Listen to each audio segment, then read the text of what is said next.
पिछले कर्मों के कर्ज का हर एक अंश चुकाना ही होगा। काल अपनी पाई पाई का लेखा मांगता है। मैं आपको अपने गुरु बाबा जयमल सिंह जी महाराज का एक वाक्य वृतांत सुनाता हूँ। एक सत्संगी के अर्ज करने पर बाबा जी महाराज अंबाला में कुछ दिनों के लिए सत्संग करने गए। 2 दिन के बाद उस सत्संगी ने वहां के एक बड़े ही समझदार और नामी व्यक्ति को नाम देने के लिए सिफारिश की। बाबा जी ने फरमाया कि उसकी सिफारिश मत करो और इसके बदले अगर तुम्हारी इच्छा हो तो तुम 1 दर्जन जीवों को नामदान के लिए ला सकते हो।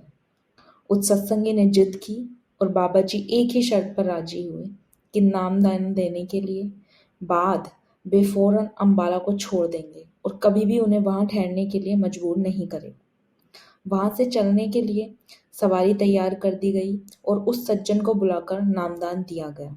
बाबा जी डेरा ब्यास लौट आए और 10 दिन तक इनको इतनी जोर की पेचिश और बुखार आया कि किसी को यह उम्मीद नहीं रही कि वे बचेंगे। जब मैं कुछ दिनों की छुट्टी पर आया तब उनसे मिला। जब डेरे पहुंचा और बाबा जी से इस बीमारी की वजह पूछी तो पता चला कि बाबा जी उस प्रेमी सत्संग की विनती को ठुकरा नहीं सके। संतजन बड़े ही कोमल और दयालु होते हैं। उस आदमी को जिसे नामदान दिया गया घिनौने कर्मों का एक बड़ा ही भारी कर्ज चुकाना था। उस कर्मों के कर्ज को बाबा जी महाराज ने अपने शरीर पर लेकर चुकाया। सभी जीवों की हालत इतनी बुरी नहीं होती, पर नामदान के वक्त गुरु और शिष्य को कुछ कर्म उठाने पड़ते हैं। लोग सोचते होंगे कि संतों की जिंदगी बड़े ही आराम की होती है। उनके पीछे सेवक दौड़ते रहते हैं और इसी तरह की और भी अनेक बातें लोग सोचते होंगे, लेकिन संतों का काम बहुत कठिन होता है। तूफान में फंसे हुए जहाज के कप्तान की जिम्मेदारी से भी ज्यादा जिम्मेदारी वे अपने ऊपर लेकर चलते हैं। संसार के समुद्र की निचली तह को और किनारा होता है, लेकिन इसकी तुलना भवसागर से कीजिए जिसमें से संत जन आत्मा को ऊपर ले चलते हैं और उसे एक साथ एकाकर करा देते हैं। आपकी आत्मा की चढ़ाई जितनी ऊंची होती है उतनी ही अच्छी आपकी सेवा होती है।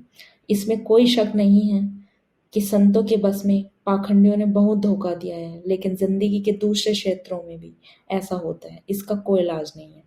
हमारे साहित्य में 2 शब्द हैं, नाम और काम।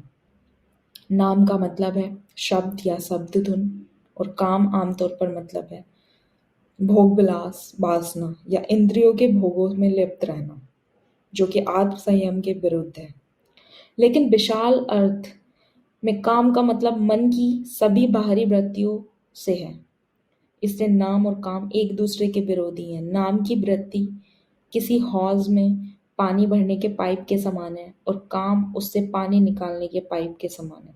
हौज तभी भर सकता है जब अंदर पानी ले जाने का पाइप बड़ा हो और बाहर पानी निकालने का पाइप छोटा हो।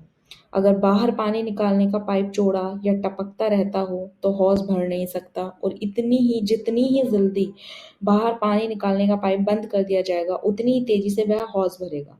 जब पिंड या स्थूल शरीर को एक हौज समझ लीजिए, तब तक ध्यान तीसरे दिल में स्थिर है, तब तक यह भर रहा है, और जब ध्यान वहां से नीचे की तरह भागता रहता है तब यह टपकता रहता है। ध्यान इस केंद्र से जितना ही ज्यादा नीचे रहता है इतनी ही तेजी से यह खाली होता है। काम वासना का केंद्र बहुत नीचे है और इसलिए इस केंद्र पर ध्यान से उतरने से बड़ा नुकसान होता है। शक्ति का नुकसान बहुत होता है। शक्ति का नुकसान होने के बाद कोई भी इंसान खुश नजर नहीं आता। वही काम खुशी का काम, जिसके करने के बाद आप भी खुश रहें। कबीर साहिब का नाम और काम की तुलना दिन और रात से करते हैं। रात और दिन साथ साथ नहीं चलते। अगर दिन है तो रात नहीं, और जब रात है तब दिन नहीं। जब ध्यान नाम की तरफ लगाया जाता है तब काम नहीं रहता, और जब यह काम की तरफ लगाया जाता है तब नाम नहीं रहता। होश को भरने के पाइप और खाली करने के पाइप की मिसाल अंड और ब्रह्मांड के बारे में भी दी जा सकती है। यह संसार काल और माया की रचना है, जो कि रुकावट डालने वाली ताकत है। आत्मा को नीचे रखने के लिए उन्होंने उस दुनिया की रचना की, जोड़े यानी स्त्री पुरुष पर की। अगर स्त्री और पुरुष नाम की धुन को पकड़कर ऊपर जाएं तो दोनों मुक्त हो जाएंगे। यहाँ तो स्त्री और पुरुष दोनों एक दूसरे को नीचे खींचते हैं, और क्योंकि हमने तस्वीर के दूसरे हिस्से को नहीं देखा है, हम अपनी मौजूदा हालत और माहौल को ही सही और स्वाभाविक हालत मान लेते हैं। अगर गहराई से सोचा जाए तो हम लोग एक बनावटी जिंदगी जी रहे हैं। आत्मा का मन और माया से मिला रहना स्वाभाविक नहीं है। इसलिए राजघरानों की रानी आत्मा का नौकरों की संगति में खुश रहना अस्वाभाविक बात है। ध्यान को तीसरे तिल में रखकर हमें पिंड रूपी हौज को भरना है। त्रिकुटी पर रखकर अंड रूपी हौज को भरना है और इसको सचखंड पर रखकर ब्रह्मांड रूपी हौज को भरना है। अगर पानी का टपकना ज्यादा या कम जारी रहे तो भरने में समय लगेगा और हो सकता है कि पिंड की सतह तक भी न भरे। यह नियम अटल है, इसमें कोई हेर फेर नहीं होती। नाम से प्रेम करने का मतलब काम से मुंह तोड़ना है। किसी एक की तरफ मुख रखने का मतलब है दूसरे की तरफ पीठ करना। संत जन इंसानी स्वभाव को कमजोर पाते हैं, वे इसे आहिस्ता आहिस्ता बलवान बनाते हैं। वे पहले जीव को नाम से जोड़ते हैं और जैसे जैसे नाम के लिए चाह बढ़ती जाती है वैसे वैसे काम भावना भी कम होती जाती है। ऊपर की चढ़ाई धीरे धीरे होती है, लेकिन ऊपर से नीचे गिरना पल भर में होता है। काम में लिप्त होना ध्यान का एकाएक नीचे गिर जाता है। संतजन नाम की महिमा पर जोर देते हैं और जो भी संतों के संपर्क में आते हैं उनका ध्यान वे बार बार इस ओर लाते हैं। वे ऊपर की तरफ देखने की शिक्षा देते हैं जबकि सारी दुनिया नीचे की ओर देखती है। जब नाम में रस आने लगेगा काम जाता रहेगा। काम को वश में करने का कोई दूसरा उपाय नहीं है।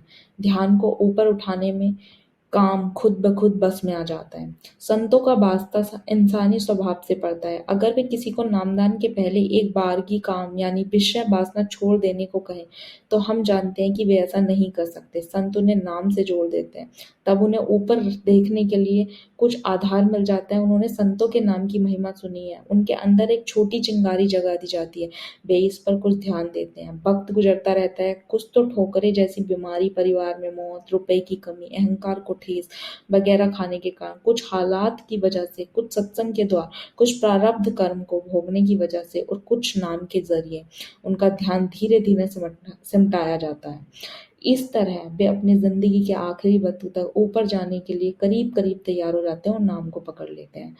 अब अगर किसी ने अपने जीवन काल में नाम को अपने अभ्यास का मुख्य उद्देश्य बना लिया है और दुनिया का वह उसके कारोबार को निचला दर्जा दिया है, तब कोई वजह नहीं कि वह तीसरे तिल में न जा सके और ऊपर न उठ सके।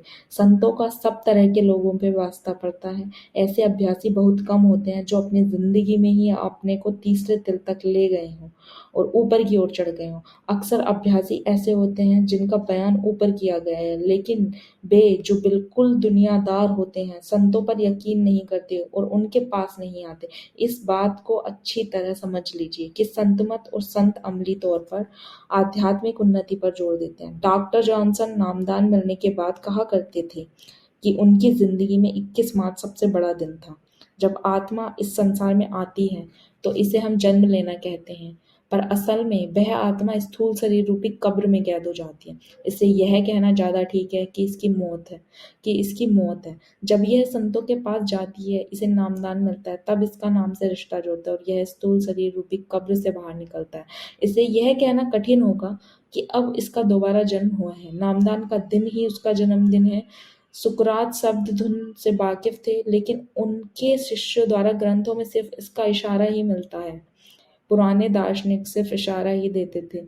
यह बात प्राचीन फारसी और भारतीय संतों के बारे में भी कही जा सकती है, लेकिन इस वर्तमान काल में ही संतों ने शब्द धुन के बारे में भी खोलकर बताया है। हमारे अवगुण और हमारे प्यार की कमी हमें बाहरमुखी बनाए रखती है।